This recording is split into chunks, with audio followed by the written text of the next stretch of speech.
ሰላም የተወደዳችሁ የአምላኬ ጸጋና ሰላም ባላችሁበት ስፍራ ከናንተ ጋር ይሁን። በጌታ ይታችሁ ነብይ ደሳለች ነኝ ከሳውዝ አፍሪካ። በሁሉም በሶሻል ሚዲያዎቻችን ላይ የምትከታተሉ ቅዱሳን ወንድሞች እህቶች ቤተሰቦቻችን ሰላምና ጸጋ ይብዛላችሁ።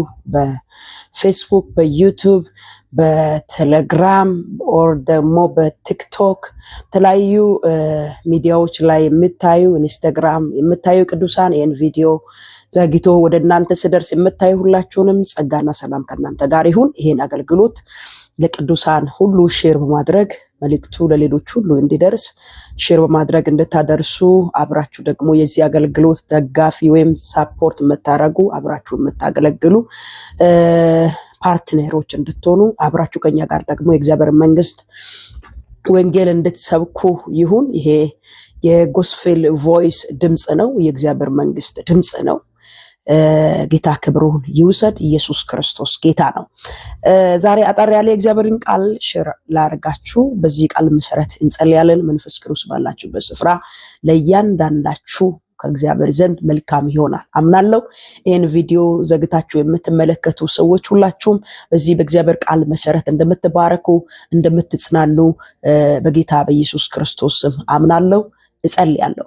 በተለያዩ ዓለም ዙሪያ ያላችሁ በዚህ በሳውዝ አፍሪካ ያላችሁ፣ በአውሮፓ፣ በኤዥያ፣ በአፍሪካ፣ በኢትዮጵያ፣ በአረብ ሆናችሁ ይሄን ቪዲዮ የምትመለከቱ ወንድሞቻችን ጌታ ኢየሱስ ክርስቶስ ይባርካችሁ። ሁሉ ጊዜ አብራችሁ ከኛ ጋር ወንጌል እየሰበካችሁ ያላችሁ፣ በመከር በማበረታታት ከጎናችን ያላችሁ ሁላችሁ ጌታ ኢየሱስ አብስቶ ይባርካችሁ።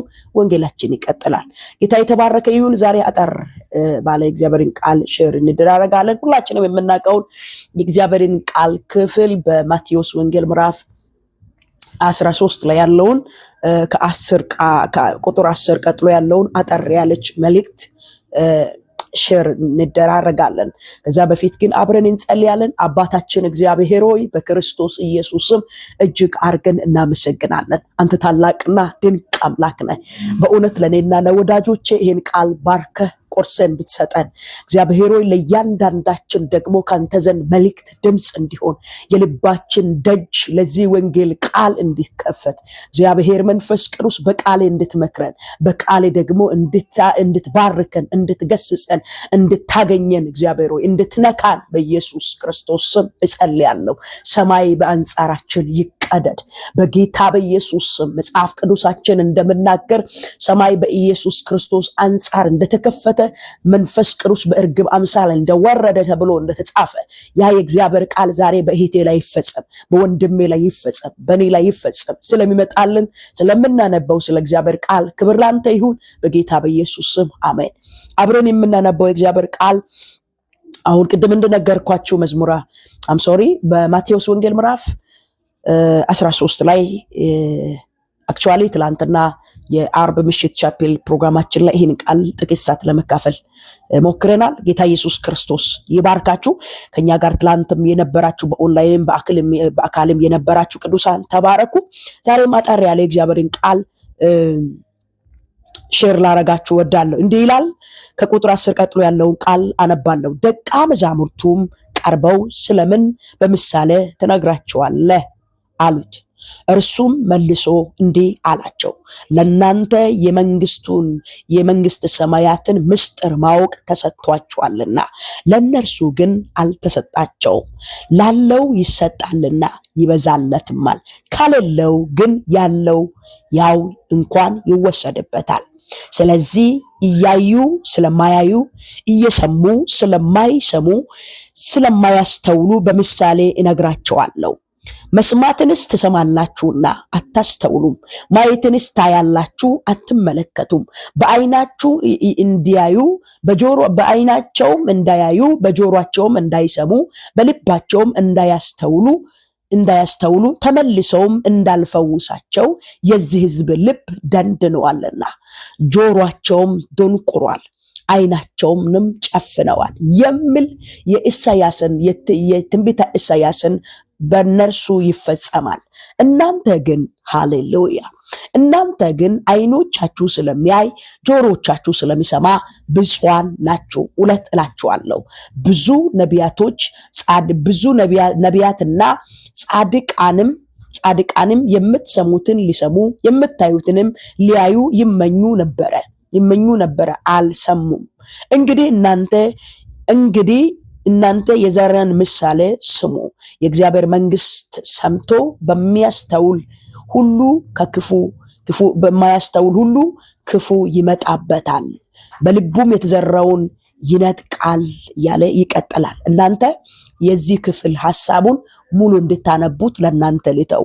ከቁጥር 1 ጀምራችሁ እስከ መጨረሻ አንብቡት። ጌታ ኢየሱስ ክርስቶስ በስጋ በምድር ላይ በነበረበት ወቅት ላይ ሁላችንም እንደምናውቀው በምድር ላይ ጌታችን ኢየሱስ ክርስቶስ 3 ዓመት ተኩል በምድር ላይ በነበረ ጊዜ ካስተማራቸው ትምህርት አንዱ ነው። አብዛኛው ጌታችን ኢየሱስ ክርስቶስ ያስተማረው ትምህርት በምሳሌ ነው። ምክንያቱም በወቅቱ የነበሩ ሰዎች አይሁዳውያን ወይም በወቅቱ የነበሩ አዋቂዎች፣ ተከታዮች፣ ኢየሱስን የሚከተሉ ሰዎች ቀጥታ የእግዚአብሔርን ቃል ለመረዳት ወይም ቀጥታ የእግዚአብሔርን ቃል የመረዳት አቅም ስላልነበራቸው በምሳሌ ጌታ ኢየሱስ ክርስቶስ ይነግራቸው ነበረ። ከዛ አንፃር ደቀ መዛሙርቱ ለምንድነው በምሳሌ የምትነግራቸው? ለምንድነው ቀጥታ የማትነግራቸው ብለው በጠየቁ ጊዜ ጌታችን ኢየሱስ ክርስቶስ የመለሰው መልስ ነው። ታዲያ በዚህ ምዕራፍ 13 ላይ አብዘህ የሚያወራው ከቁጥር 1 ጀምራችሁ ስታነቡ ስለ ዘር ነው። 4 አይነት ዘር ያነሳልናል። በመንገድ ዳር የወደቀ፣ በጭንጫ ድንጋይ ላይ የወደቀ፣ በአሸዋማ ወይም እሾክ ውስጥ የወደቀ እና በለም መሬት ላይ የወደቀ ዘር ያመለክተናል። ጌታ ኢየሱስ ክርስቶስ እንግዲህ ይህን ክፍል ስታጠኑ ጌታችን ኢየሱስ ክርስቶስ ወዳለበት ስፍራ ብዙ ሰዎች እንደመጣ ባየ ጊዜ በወደቡ ላይ ቆሞ ነበረና በምሳሌ ብዙ ነገራቸው። እንዲህም አላቸው፣ እነሆ ዘሩን ሊዘራ ወጣ። እርሱም ሊዘራ እንግዲህ እዚህ ክፍል ላይ ሙሉ ሐሳቡን ስትመለከቱ ጌታ ኢየሱስ ክርስቶስ ምንድነው የጀመረው? ዘሪው ሊዘራ ወጣ ይለናል። እንግዲህ ዘሪው ገበሬ ነው። ሊዘራ የወጣበት ደግሞ ምናልባትም የተለያዩ ስፍራ ላይ ዘሩ ወድቆ ሊሆን ይችላል። ዋናው የዘሪው ዓላማ ዘሩን ዘርቶ ማጨድ ነው። የተዘራበት ስፍራዎች ግን ትክክለኛና ትክክል ያልሆኑ ቦታዎች ናቸው። ታዲያ አንደኛው በመንገድ ዳር ወደቀ፣ አንደኛው በጭንጫ መሬት ላይ ወደቀ፣ አንደኛው በእሾክ ውስጥ ወደቀ፣ አንደኛው ደግሞ በለም መሬት ላይ ወደቀ ይለናል። እንግዲህ እነዚህን 4ቱንም ሐሳብ ጌታ ኢየሱስ ጠቅለል አድርጎ ይነግረናል። ይህን ምሳሌ ለምን በቀጥታ አትነግራቸውም? ለምን በምሳሌ ትነግራቸዋለህ ብለው ደቀ መዛሙርቱ ጌታ ኢየሱስን በጠየቁ ጊዜ ጌታችን ኢየሱስ ክርስቶስ ምን አለ? ለእናንተ የመንግስተ ሰማይን ምስጢር ማወቅ ተሰጥቷችኋል አለ። እንግዲህ 2 አይነት ሰዎች አሉ ማለት ነው እዚህ ጋር። ለእናንተ የእግዚአብሔርን መንግስት ነገር ማወቅ ተሰጥቷችኋል፣ ለእነርሱ ግን ምን አላላቸውም? አልተሰጣቸውም። እነርሱ እነማን ናቸው? ለእናንተ የምላቸው ውስጥ እነማን ናቸው? በጌታ በኢየሱስ ክርስቶስ አምነው የዳኑ ሰዎች የእግዚአብሔርን መንግስት የማወቅ ምስጢር ተሰጥቷቸዋል፣ ወይም የእግዚአብሔርን መንግስት ምስጢር ማወቅ ተሰጥቷቸዋል። ወይም ለደቀ መዛሙርቱ ምን አለ? ለእናንተ የእግዚአብሔርን መንግስት ምስጢር ማወቅ ተሰጥቷቸዋል፣ ለእነርሱ ግን ምን አላላቸውም? አልተሰጣቸውም አለ። ስለዚህ የመንግስቱን ምስጢር የእግዚአብሔርን መንግስት ምስጢር ማወቅ ስላልተሰጣቸው በቀጥታ ብነገራቸው አይገባቸውም። ስለዚህ የሚነገራቸው በምንድን ነው? በምሳሌ ነው። ስለዚህ ጌታ ኢየሱስ ክርስቶስ ምን አለ? ለእናንተ የእግዚአብሔር መንግስት ምስጢር ማወቅ ተሰጥቷቸዋልና ምክንያቱም እነርሱ በጌታ በኢየሱስ ክርስቶስ አምነዋል። ኢየሱስ የእግዚአብሔር ልጅ እንደሆነ ከእግዚአብሔር ዘንድ የተላከው ፍጹም ሰው ፍጹም አምላክ እንደሆነ አዳኝ እንደሆነ ቤዛቸው እንደሆነ ገብቷቸዋል። ከዚያም አልፈው አምነዋል፣ ድነዋል። ስለዚህ ለእነርሱ አልተሰጣቸውም፣ ለእናንተ ግን ተሰጥቷቸዋል ካለ በኋላ እንዲህ ይላል፣ ላለው ይሰጣል። ምን ላለው? ማወቅ፣ የእግዚአብሔርን መንግስት ምስጢር ማወቅ ለተሰጣቸው ላለው ምን ይሆናል? ይሰጣል፣ ይበዛለትማል። አሜን። ምስጢርን ማወቅ፣ የእግዚአብሔርን መንግስት ማወቅ፣ እግዚአብሔርን መፈለግ ላለው ምን ይሆንለታል? ይሰጣል፣ ይበዛለትማል። ከሌለው ግን ያለውም ይወሰዳል። ላለው ይሰጣል፣ ይበዛለትማል። አሜን።